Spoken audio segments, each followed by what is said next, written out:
Hello everyone, स्वागत करती हूँ मैं आप सभी को मेरे चैनल के एक नए वीडियो पर।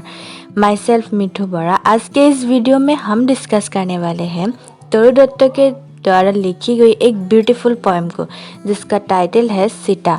तो चलिए वीडियो को स्टार्ट करते हैं। तरुण दत्त जी का जन्म हुआ था 1856 के 4 मार्च को और देहांत हो जाते हैं 1877 के 30 अगस्त को। Sita, 3 happy children in a darkened room. What do they gaze on with wide open eyes? A dense forest where no sunbeam price. Poem में जो नरेटर है वो एक माँ है जो सीता की वनवास होने की कहानी अपने 3 बच्चों तरुण दत्त, उनकी बहन अरु और उनके भाई अब्जू को बता रही है।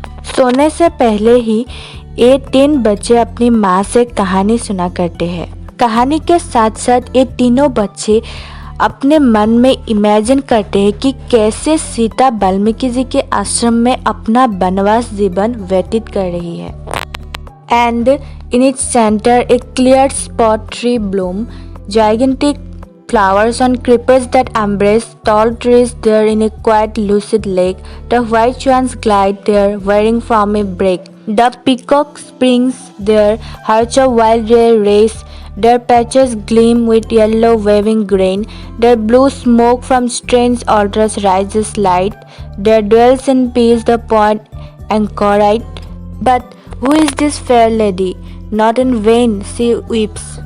इस ब्यूटीफुल पोएम में तरुण दत्त जी ने पौराणिक अतीत को समझते हैं और इससे अतीत के गौरव में बदलने की कोशिश करते हैं।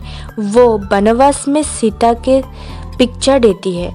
रीडर्स को किस बात से अट्रैक्ट होता है वो है प्रकृति का वर्णन, जिसमें फ्लावर्स, लेक, मोर, स्वान और अनेक पेड़ पौधों से भरी बहुत ही सुंदर है। यही है वाल्मीकि जी का आश्रम, जहाँ सीता अपनी वनवास जीवन यापन कर रही है। आश्रम का नेचुरल सीनरी बहुत ही सुंदर है, जहाँ विशाल फूल उसे पेड़ों को गले लगाते हैं। एक बहुत ही क्वाइट एंड क्लियर लेक है जहाँ व्हाइट स्वान्स आसानी से तैर रहे हैं, वाइल्ड हिरन दौड़ रहे हैं और एक स्मॉल एरिया है जहाँ पीले कलर के लहराते हुए अनाज से चमकता हुआ नजर आ रहे हैं। इतनी ब्यूटीफुल नेचर के बीच में सीता को रोते हुए देखते हैं, क्योंकि उन्हें वाल्मीकि जी के आश्रम में वनवास में रखा गया है। For lo, at every tear she sheds, tears from 3 pairs of young eyes fall amain, and bowed in sorrow are the 3 young heads.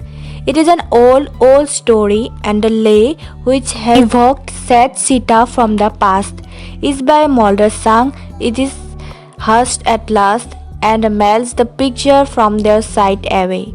Yet shall they dream of it until the day when shall those children by their mother's side gather me as earth as eventide. यहाँ point ये बताने की कोशिश की है कि सीता के जीवन के दुख ने 3 बच्चों को गहराई से छू लिया है। उन्हें सीता पर तरस आते हैं और उनकी आंखों से भी आंसू आते हैं। सीता की कहानी से बच्चे इतने प्रभावित होते हैं कि माँ ने कहानी सुनाने के बाद वो पूरी कहानी को सपने में देखते हैं।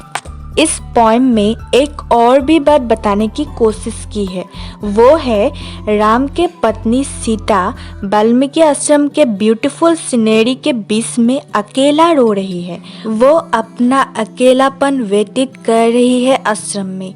सीता की इस अकेलापन को तरुण दत्त जी अपने लाइफ के साथ भी कंपेयर करते हैं, क्योंकि जब पोएट अपने माँ से कहानी सुना करती थी, उनके साथ अपने भाई बहन भी सुना करते थे। तब वो लोग साथ साथ थे, बट नाउ पोएट के पास कोई भी नहीं है। वो भी सीता की तरह अकेला है। सीता और पोएट तरुण दत्त जी का सिचुएशन सेम है। इस ब्यूटीफुल पोएम में तरुण दत्त जी यही बात बताने की कोशिश की है, तो हमसे भी कोई भूल हो सकती है ना, क्योंकि हम भी एक्सपर्ट तो नहीं है ना, हम भी सीख रहे हैं। तो अगर कोई हमसे भूल हो जाए तो प्लीज़ कमेंट सेक्शन हमेशा खुला रहेगा, हमें बता दीजिएगा कमेंट करके। अगर वीडियो अच्छे लगे हैं तो लाइक शेयर कमेंट, और कोई नया है तो मेरे चैनल पर सब्सक्राइब करना मत भूलिएगा।